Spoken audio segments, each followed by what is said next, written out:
Junie B. Jones and the Mushy Gushy Valentime by Barbara Park. Chapter 7. Wink Wink. Another plan did not come easy. I thinked for a real long time. Finally, I tapped on my bestest friend Lucille. "Want to help me, Lucille?" I asked. "Want to help me figure out my secret admirer?" Lucille did mad eyes at me. "Just because you have a secret admirer doesn't mean you're prettier than me," she said, very annoyed. I looked surprised at her. "I never said I was prettier, Lucille," I said. "It's just that someone in room 9 loves me better than he loves you, and I keep on wondering who it is." Lucille leaned close to my face. "It's a cuckoo head boy, that's who it is," she said. After that, she scooted her chair to the end of the table, and she turned her head away from me. I did a mad breath at that girl.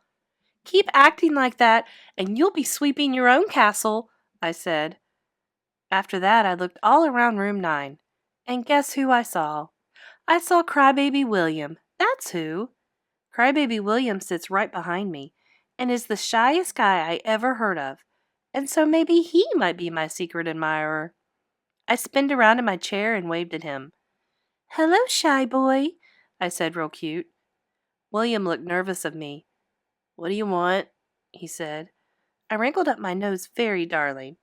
"Yeah, only you don't even have to be shy of me anymore, William, 'cause I think I know your secret," I said. After that, I put my chin on his table and I winked my eye at him. Only, I'm not actually good at winking, and so I have to say the words. "Wink, wink, William," I said. "Wink, wink. See my eye? See how it is trying to wink at you?" William's face started to sweat.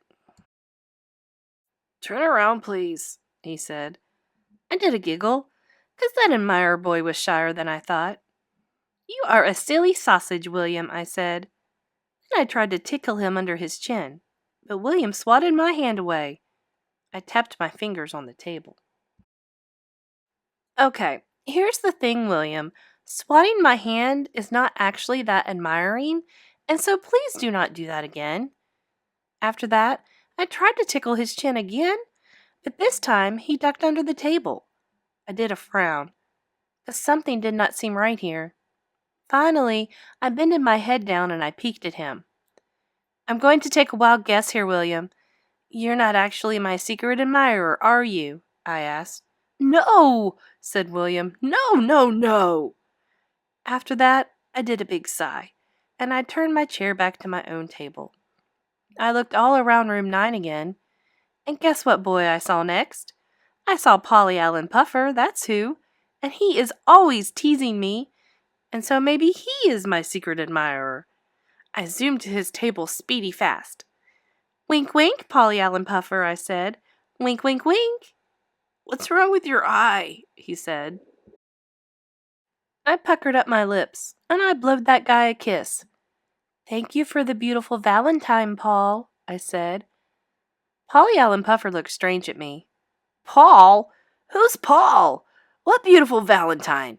My Valentine was the one with the oozy slime monster on the front," he said. "Don't you remember it?" Just then I made a face. 'Cause I remembered it, of course. I hurried up back to my seat again. That's when I saw a boy named Ham. And Ham hardly even knows me. And so he was worth a try, I think. I quick went to his table. "Okay, Ham, I'm running out of patience here, so listen very careful." I faced my eyeball at him. "Wink, wink, okay? Now, are you my secret admirer or not? And please tell me the truth, or you will be sorry." Ham sticked out his tongue at me. Also, he put his thumbs in his ears and he flapped his hands up and down. "All righty," I said. "I'm going to take that as a no." After that, I went back to my table, and I sat down real frustrated. I put my head in my hands very glum. 'Cause guess what? Finding a secret admirer is not as easy as it sounds. Chapter 8. Who knew? Pretty soon, the bell rang for recess. I hurried over to my friend Grace, 'cause maybe she would help me find my secret admirer. Both of us skipped outside to the playground. Then all of a sudden, I stopped real fast because I accidentally left my beautiful Valentine on the table, and I didn't want anyone to take that lovely thing. Wait, Grace, wait right here. I will be back in a jiffy, I said. After that, I ran my fastest back to room 9. And guess what? I spied that Meanie Jim at my table, and he was picking up my beautiful card. Hey! What do you think you're doing, mister? I yelled real loud. Then I zoomed to my table zippity quick, and I yanked that card right out of his mitts. After that, I started running to the door, but Meanie Jim springed in front of me, and he held up his hand. Stop! He yelled. Don't take that Valentine outside. If you take it outside, you'll get it dirty. I made squinty eyes at that boy.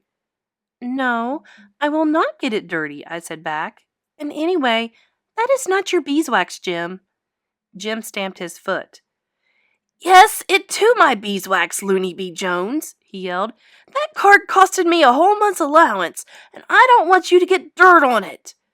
As soon as he said it, he quick put his hands over his mouth, but I already heard his words. I did a gasp. You, Jim? You are the one who bought me this card? I asked. Why? How come? Is this some kind of meanie boy joke? Jim started sputtering a real lot.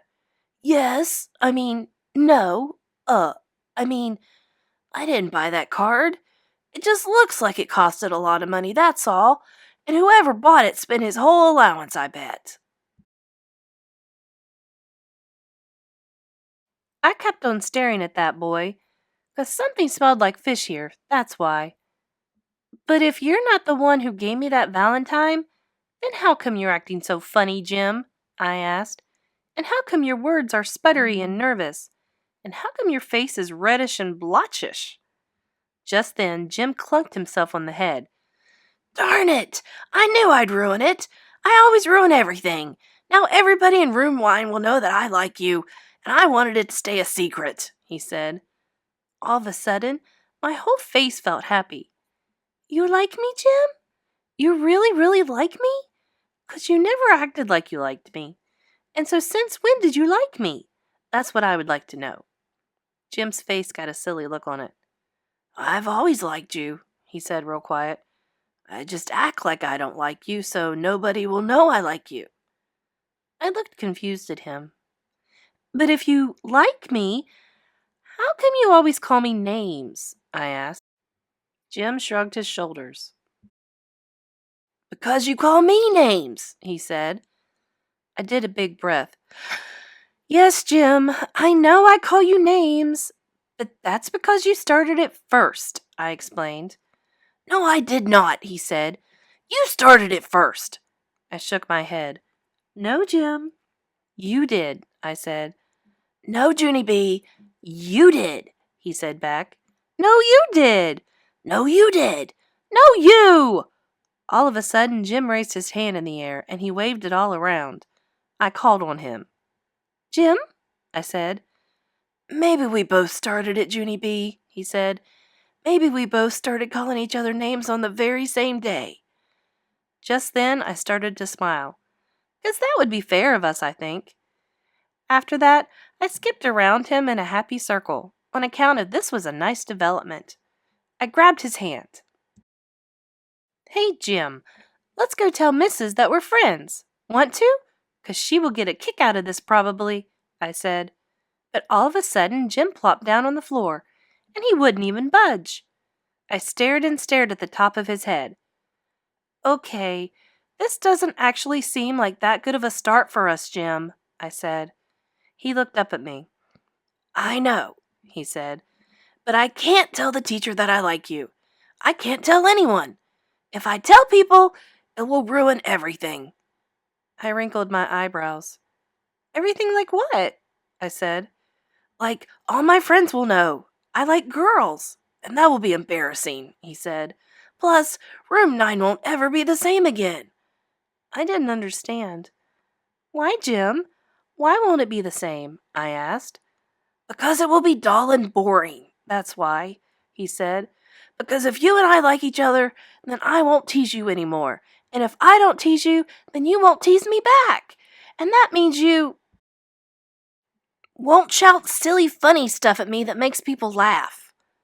He rocked back and forth on his feet, very bashful. You make room 9 Sparky, he said kind of quiet. After that, he smiled very cute, and he poked my arm with his finger, and he made a Sparky sound. Zzz, he said. Zzz, zzz. I laughed very loud, and I sparked him right back. Zzz, zzz, I said. And so guess what? Then me and that silly guy started chasing each other all over room 9, and we kept poking and sparking, and it was the funnest game I ever even heard of. Only too bad for us, because all of a sudden we heard a noise at the door. Oh no, it was Mrs. She caught us in the room. Hey, what's going on in here? She said. You two are supposed to be on the playground. Me and Jim stopped very fast. Then Jim looked nervous at me, because he was afraid I would tell his secret, I think. All of a sudden, I pointed to him kind of mad. It's his fault, Mrs., I said, because Jim poked me and made a Sparky sound, and then I had to poke him back and make a Sparky sound too. Only he couldn't let that be the end of it. And so pretty soon, we were chasing and sparking and chasing and sparking, only just now you came in the door. And so the chasing and sparking are over, apparently. And so we will just be on our way to the playground, I believe. I tapped on her. Pardon me while I get by, I said, very polite. Mrs. rolled her eyes way back in her head. Honestly, you two, it's Valentine's Day, she said. Can't you get along for just one day? After that, she took us by our hands and she marched us outside. We waited for her to leave.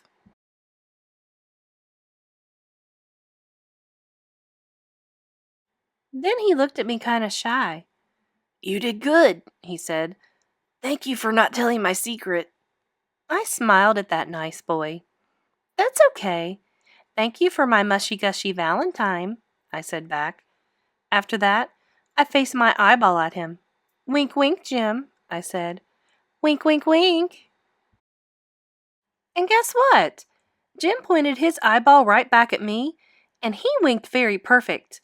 After that, we runned off to play with our friends, or else people might think we liked each other, and that would ruin everything.